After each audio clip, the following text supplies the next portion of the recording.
60 years ago this year, the United States government actually placed comics on trial in Senate subcommittee hearings around a moral panic that said that comics were a leading cause of juvenile delinquency. And when you look back at that history, you see that it mirrors what's happened with video games, heavy metal, and other aspects of popular culture in recent years.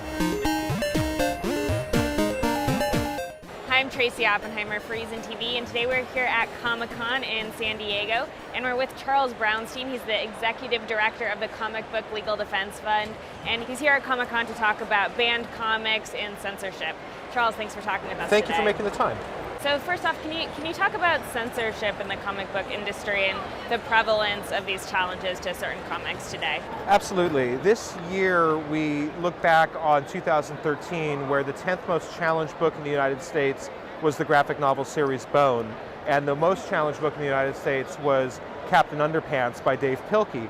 And so the books kids are reading in their leisure hours are the objects of censorship. And what we're seeing in the recent years is that as comics become a more meaningful part of the popular culture, they're also becoming a more meaningful part of libraries, bookstores, and other venues where they haven't traditionally had much purchase. And in those environments, there is a lot of move to ban, challenge, or otherwise exclude content on a content-restrictive basis. So do you think that comic books are being disproportionately challenged to other works?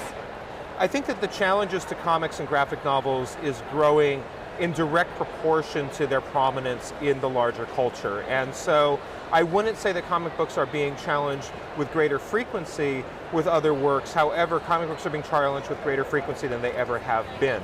They are showing up on the list more frequently, and we are still fighting age-old stigmas that comics are low-value speech and that they don't have a place in proper education, which obviously any reader of Mouse or Persepolis or any number of the great graphic novels will go, well, that's utter hogwash.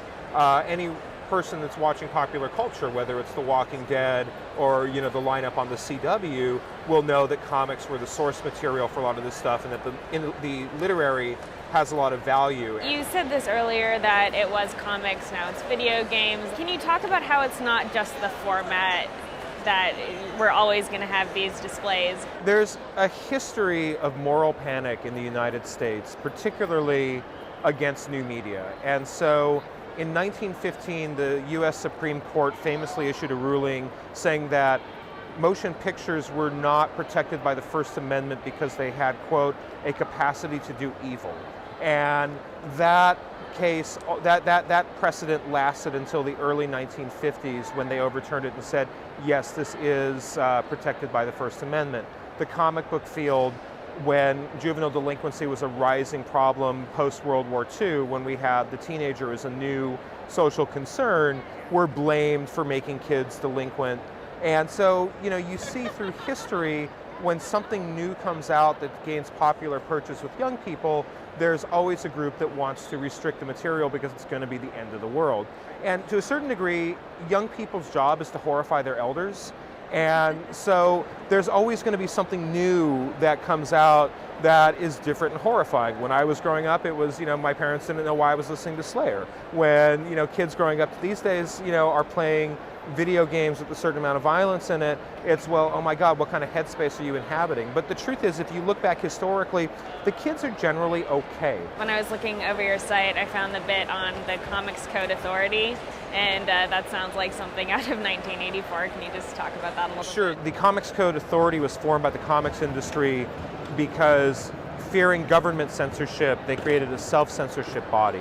And this led to two things: a stigma that comics were only suitable for the youngest or dimmest of readers, and that endured for many years. And it also sanitized the content of the industry so that previously our readership included, yes, young children, but also teenagers and young adults. Comics were a quarter of the printed matter going to post exchanges during World War II. So a lot of people in their 20s were reading this material as well. And it went from being a mass media that spoke to a wide range of audiences to being a dwindling media that spoke to a narrow range, a very young range of audiences. And that took more than 40 years, 50 years to recover, and it recovered because of environments like this, like Comic-Con, where material was made by and for fans, and where the industry was able to create alternative distribution methods that allowed them to work without the Comics Code strictures. Was it because you had to actually have your comics published and the publishers were subject to the authority? So in the 1950s through the 1980s,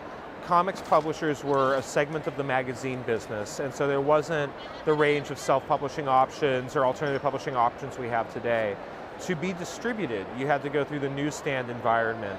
And so because the moral panic was that comics were bad for young folks, the Comics Code Authority seal was designed to reassure news agents and communities that this material had been vetted and was inoffensive and was unlikely to be harmful to audiences. And so it was a distribution obligation to an extent, and it was something that the publishers voluntarily submitted to. Can you just talk about Banned Books Week a little bit more and what you guys are doing?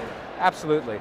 Banned Books Week is the annual celebration of the freedom to read, and this year the theme is comic books, and so if you go to cbldf.org, you will see a variety of tools that we have created, including a Banned Books Week handbook for library patrons and community members. We have discussion guides for more than 30 banned or challenged comics, so you can create your own discussions in your community. So it's really just an opportunity for readers everywhere to come out and celebrate the freedom that they have to access the content that is guaranteed to us by the First Amendment.